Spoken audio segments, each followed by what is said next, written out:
এই লোকটা একজন সরকারি কর্মকর্তা, দেখেন কাজের মহিলাকে কিভাবে মারতেছে। আমরা সবাই এটা শেয়ার করে দিয়ে প্রতিবাদ জানাই। আপনার শেয়ারের কারণে এ দ্রুত আইনের আওতায় আসবে, প্রশাসনের দৃষ্টিতে আসলে এই অ্যারেস্ট হবে। দেখছেন কিভাবে মারতেছে, ওনার অপরাধ, উনি কাজে একটু দেরি করে আসছে। এবং ওনার স্ত্রীর ব্যবহারটা দেখেন, ওনার স্ত্রীও বলতেছে আরো জোরে মারো, আরো জোরে মারো। এরা কিভাবে শিক্ষিত হয় আমার মাথায় ধরে না। এরা সমাজে বাস করে, মানুষ, ভদ্র মানুষের মুখোশ পরে, কিন্তু এদের মুখোশ আড়ালে লুকিয়ে আছে একটা জানোয়ার।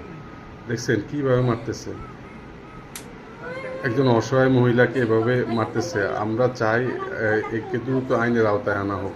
আপনারা একটি শেয়ার অনেক বড় ভূমিকা রাখবে, আপনারা শেয়ার করে দ্রুত এটা ছড়িয়ে দিন। একে আইনের আওতায় আনতেই হবে। নিরপরাধ একজন মানুষকে বন্দি বাসার মধ্যে কিভাবে তারা অত্যাচার করতেছে। যে ভিডিওটা করছে তাকে অসংখ্য ধন্যবাদ। ভিডিওটা যে করছে সে নিশ্চয়ই বাসারই কেউ একজন। একটা ঘরের ভিতর সব তো আর জানোয়ার হতে পারে না।